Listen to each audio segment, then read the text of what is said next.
So, Reiner Moritz, you're a legend. Tell me about your company and what you do briefly. Well, I've been in television since 1961.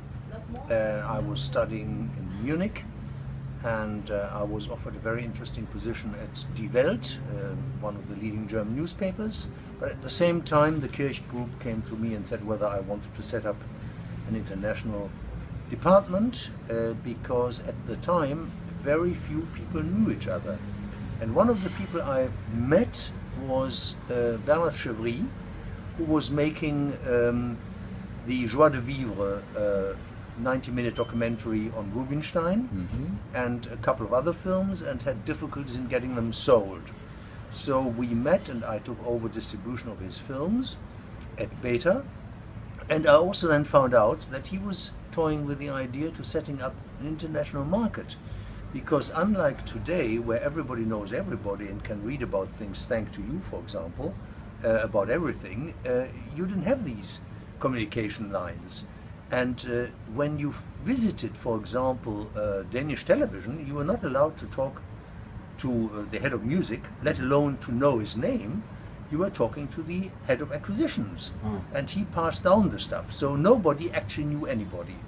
Then Pre-Italia had just been founded, so at least there was a club for the public broadcasters to get together.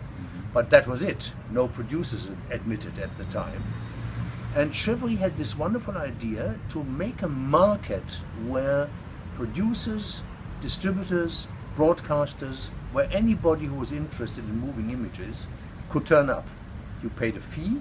It's like making money by owning a bank. So he said to himself, the smart idea is not to make programs and risk a lot of money, but to facilitate the communications between people who make programs and people who need programs. And where did he start? So we started off in Lyon in 1963 at the huge fair, and we had one entire hall to ourselves. So this is its 50th anniversary. Yeah, this was this spring, and we celebrated it conveniently. The interesting thing was, in those days there was, of course, film only. There was no tape. 2-inch tape had just been invented. You brought your material on 16 or 35 millimeter, either ComOpt or Sep Mag, which of course caused lots of problems as far as sync is concerned. And then when you had a booth which you hired with a projectionist, your bloody client mightn't turn up on time. And you had an hour and the film ran for 56 minutes, so you were there standing and waiting and hoping that he would turn up. And then you made your presentation and showed your film. And how many attended that first market in I Lyon? think there were about 200 broadcasters there. And mainly public television at that stage? Yes. And for me, I mean, this had a very interesting sideline also, because I was sitting under the stairs for 5 hours trying to get a telephone call through to Sweden, where I went eventually, because no dial-through telephones either, no mobiles either. I mean, people who don't know these things don't know. And this was really difficult. So you had to go through an operator to make a call to Yes, Sweden? and I waited for a couple of hours, and then I finally got my call, and I bought, sight unseen, The Silence by Ingmar Bergman, which was still in production, because an actor had smuggled out a couple of lines about the content, because Ingmar was very adamant about not letting anybody know, least his own backers. They found out at the premiere. So you got global rights for... No, I bought German speaking at the time. But I mean, so that was part of its sideline. The main thing was that we had a very drunk party at the very end, and the then mayor of Lyon, with the nickname Fifi Béton, Fifi Béton, it was Mr. Pradel, who had built these fast motorway through Lyon. That's why he was called Fifi Béton, because they all thought this would enhance business, and of course it doesn't, because people go just through and it cuts the city into two. And he said to me very astutely, look, Reiner, all being fairly drunk, look, you know, there are about 200 people here, I don't think television has a future.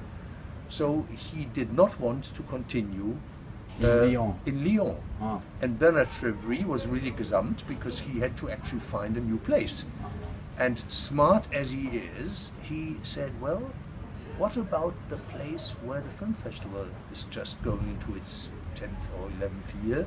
So they must have an idea about logistics and about lots of people. And he went to see the then mayor, a woman, very bright woman, here in Lyon, in Cannes. And she said, yeah, sure, we have the logistics for it. Right. And the Palais de Festival was here where the Nova Hilton, now Marriott is. Right. The old Palais was absolutely wonderful. That's where we then reconvened in '65. So you missed how long? 64 there was no MIP. No, MIP. Yeah. Yeah. And you've been to everyone?